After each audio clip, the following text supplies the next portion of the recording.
works, holding back from praying, holding back. What the scriptures say, put not off from day to day. All right. You don't want to be saying in your mind, oh, all right, I'm gonna stop smoking tomorrow. If you're a new brother in this truth, working on certain personal demons. All right, you don't want to be saying, oh, I'm gonna stop smoking tomorrow. I know I need to stop smoking. In order to because I'm trying to take this truth serious. All right. You don't want to keep saying, all right, I know this is what I need to do, but I'm going to do it tomorrow. Then when tomorrow comes, you say, I'm going to do it tomorrow. All right. You keep putting it off from day to day. Nah, the Lord said for suddenly, roughly paraphrasing, for suddenly shall his wrath come upon you. All right.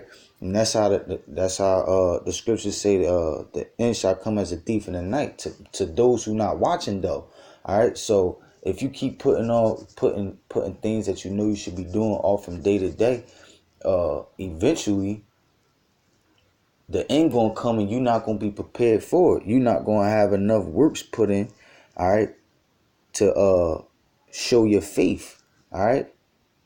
The scriptures say, give diligence to make it calling and election sure, man. You want to be on point. You want to be doing whatever it is that you can to give yourself the best chances of salvation. In order to do that, you can't be thinking about this world and what it is that you might be missing out on. All right. No matter whether it's money, no matter whether it's a relationship with your kids, all right, or any family member. All right. I'm going to continue. It says, he that receiveth you receiveth me, and he that receiveth me receiveth him that sent me. Right. So that's how you want to deal with this truth, man. You want to deal with each brother as if they are your house shop. You want to deal with this truth as if it's a one-on-one, as if you having as if your house shop is with you every day in the flesh. All right. That's the spirit that you want to be in, man. It says, he that receiveth a prophet in the name of a prophet shall receive a prophet's reward, and he that receiveth a righteous man in the name of a righteous man shall receive a righteous man's reward. And whosoever shall give to drink unto one of these little ones a cup of water only in the name of a disciple, verily I say unto you, he shall in no wise lose his reward. Right? Because it's the smallest things that you could do. It's the smallest things that you do that the brother say it all the time. It's the smallest things that you could do that could grant you salvation, and it's the smallest things that you might not do that could cause you to lose out on salvation, man. All right. So that's why you want to be diligent in doing everything and anything you possibly can to be putting in the best works that you can in this truth, man. Paying your spiritual tithes, man. And that come with examining yourself. You got to examine yourself and ask, all right, what is it that I could be doing better in this truth? What is it that I could be doing to make myself step it up a notch? All right. That's the spirit that you want to be in, man. And it says, whosoever shall give to drink unto one of these little ones a cup of water. Right. It could be because you got different positions in this truth. You got people that's only helpers. All right. Because of whatever reasons. They might have disability reasons. I mean, they probably can't come out and camp. All right. They probably could only pay spiritual tithes. They could probably only pay carnal tithes, watch the videos, and try their best to keep the laws, statutes, and commandments to the best of their ability, without ever actually going out to the highways and byways meeting brothers. They might be on bed rest for whatever reason, all right, whatever disabilities. They might not be able to push camps. All right, the Lord know their heart. But as long as they doing whatever it is that they can do to the best of their ability, that's the Lord willing. They'll receive salvation. They'll receive mercy from the Lord. All right. So I'm gonna jump from there back to Sirach, chapter Salakia, chapter 35. Right. This is Sirach chapter 35. I'm going to start at 1. It says, he that keepeth the law bringeth offerings enough.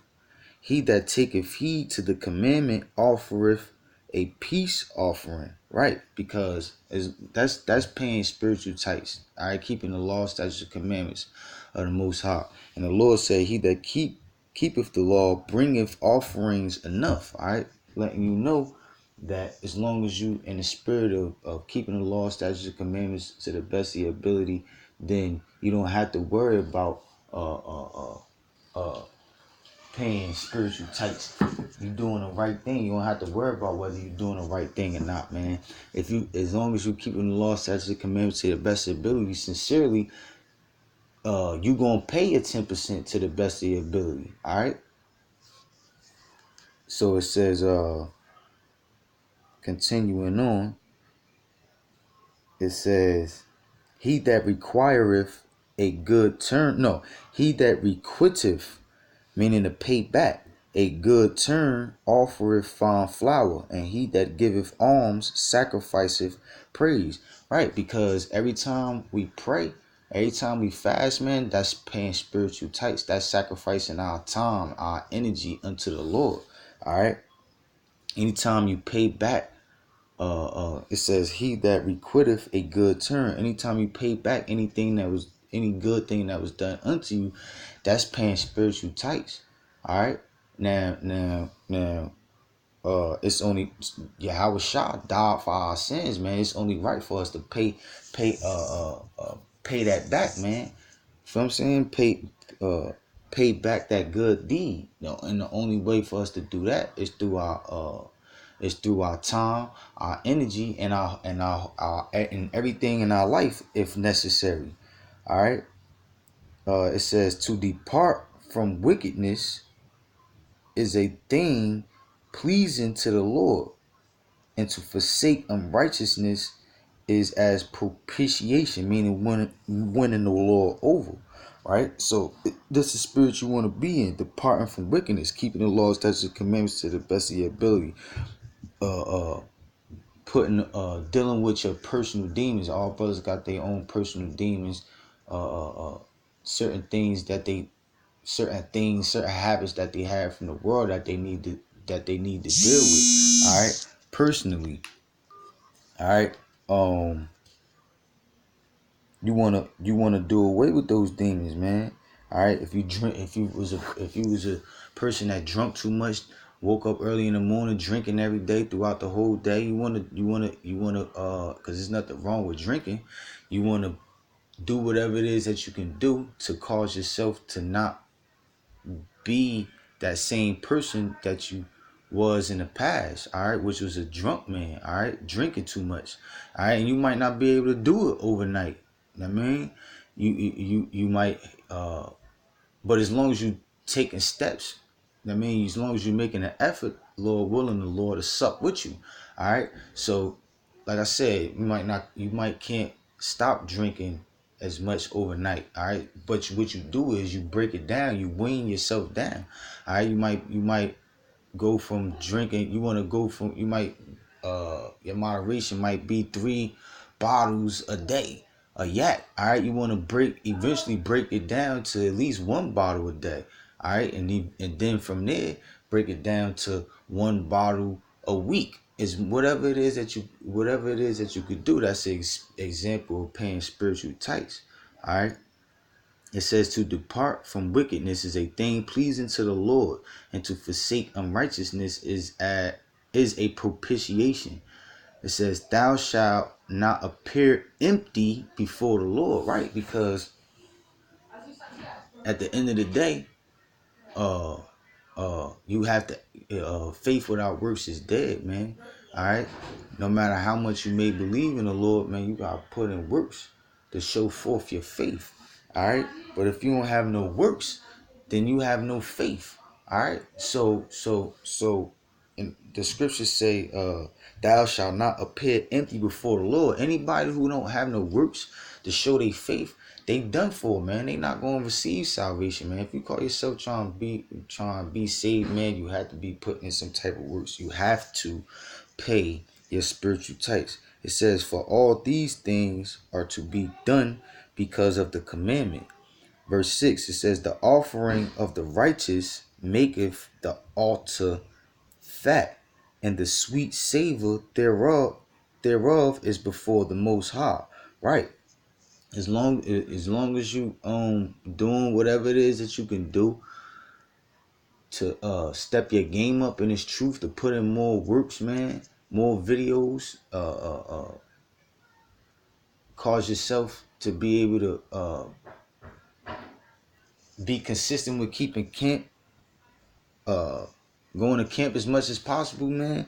The Lord see that. The Lord look at that. The Lord see the sacrifices that you're making in order to please Him. All right, and it says, the sweet savor thereof is before the Most High. The Most High see that. The Most High see your works and smell your works as if it's an actual sacrifice, an actual lamb being burnt. All right, like in the ancient days.